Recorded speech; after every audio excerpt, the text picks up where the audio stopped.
გამარჯობა, მოკლედ კითხულობი ამას წინათ. ესე იგი, როგორ იცვლებოდა რუსეთის იმპერიაში ფულის ერთეულები რევოლუციის პერიოდში.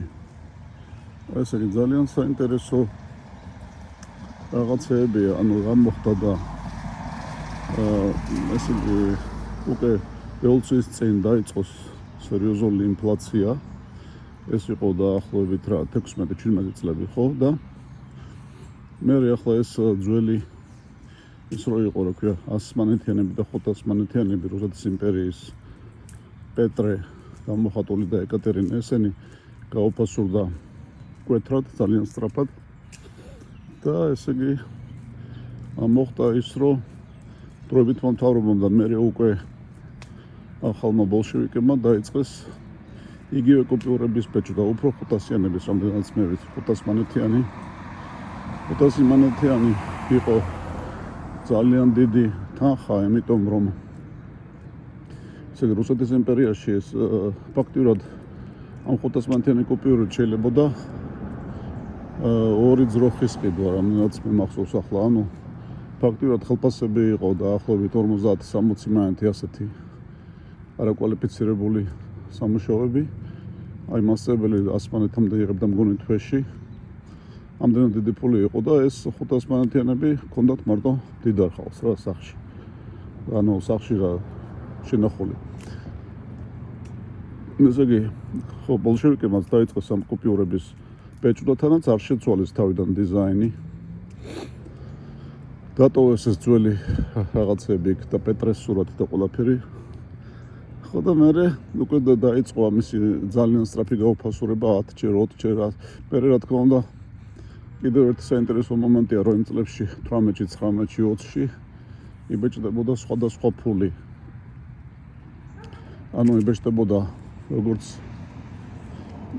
თქვათ აი ბოლშევიკების ეს ცენტრალური მთავრობის თანხა, ეს კუპიურები, ასევე იბეჭდებოდა ცალკე თეთრები, დენიკინი, კოლჩაკი და ესენი, რა ვიცი, სამხრეთ რუსეთის დალნევოსტოჩნია რესპუბლიკა, ესენი ცალკე ბეჭდავდნენ კიდევ თავის ფულს და ესენიც ყველა ცირკულაციაში იყო რა, მოკლედ მოძრაობაში. იმდენად გაუფასურდა ეს თანხა, რომ რა თქმა უნდა ეს 500 მანეთი უკვე ყველას ედო ჯიბეში და 500 მანეთიანი და რო ეწერა ზედ რომ თითქმის 2 უნცია ოქროს ფასიაო და ამის გარანტია სახელმწიფო გაძლევთო რუსეთის იმპერიაში ასეთი ძალა ჰქონდა. ეს რა თქმა უნდა ისევე ეწერა, მაგრამ უკვე ამას